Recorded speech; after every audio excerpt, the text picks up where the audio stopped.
Hi everyone, welcome back to IR Unfiltered, the podcast where we make international relations make sense. Today, we're continuing with our United Nations series and we're focusing on what just might be the most ambitious plan humanity has ever made, the Sustainable Development Goals, also known as the SDGs. These 17 goals are basically the world's to-do list.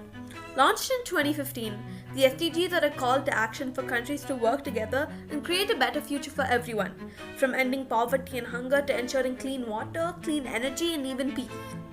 The Sustainable Development Goals were adopted by all United Nations member states in 2015.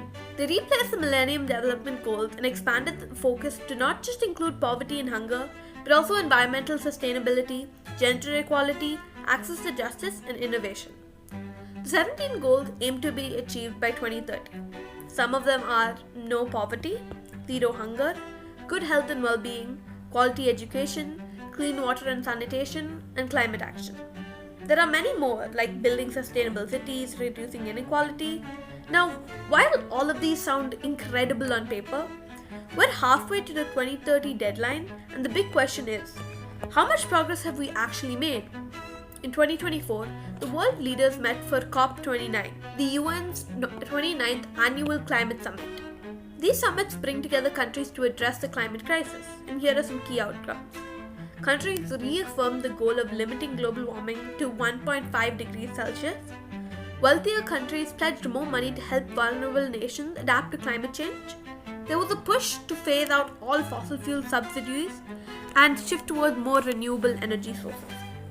Nations agreed to increase transparency so people can track what progress is being made. But as always, the real test isn't what happens at the conference, it's whether the countries follow through once they get home. Now let's bring it a little closer and speak about India. India, being one of the most largest and fastest growing countries, plays a key role in achieving the global SDG agenda. Let's look at a few key goals and how India is doing. For starters, we've got the SDG number 1, no poverty. India has lifted millions out of poverty in the past decade. With support from programs tracked by Niti Aayog, there's been real progress, especially through direct benefit transfers and rural employment schemes. However, rising inflation and inequality still remain major concerns. Then we've got the SDG 3, good health and well-being. India has made strides in improving public health. Initiatives like Ayushman Bharat have expanded healthcare access, especially in rural areas. Sanitation programs and vaccination drives have also helped boost life expectancy and reduce child mortality. Next, we've got SDG number 6, which is clean water and sanitation. Thanks to Swachh Bharat Abhiyan, millions of toilets have been built and open defecation has dropped dramatically.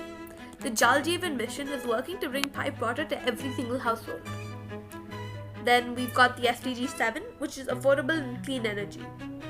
India has launched major initiatives like the National Solar Mission, increased rural electrification, and invested in wind and hydropower.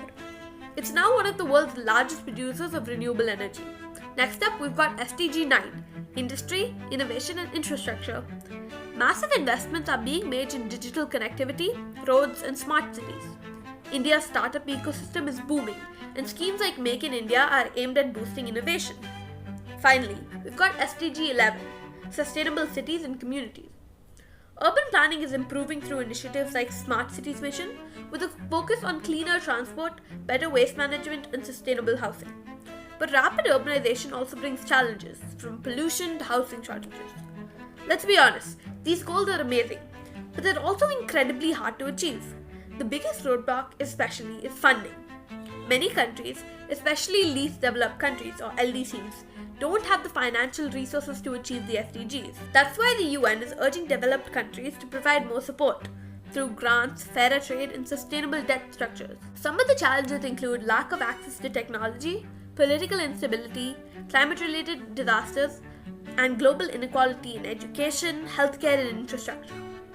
And let's not forget about landlocked developing countries, or LLDCs. Without access to the sea, they face huge trade barriers and struggle with transportation costs, making it harder for them to grow their economies. There are only 2 countries in the world which are double landlocks. That means they're also surrounded by landlocked countries, which make it even harder. So what have we learned today? The SDGs represent an ambitious global effort to address some of the world's most pressing problems. Progress is being made, but we're not moving fast enough.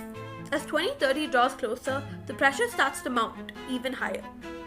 Thanks for tuning in to IR Unfiltered. We'll be back soon with more episodes. If you like this episode, make sure to follow the show, leave a review, and share it with somebody you think might be interested. Thank you.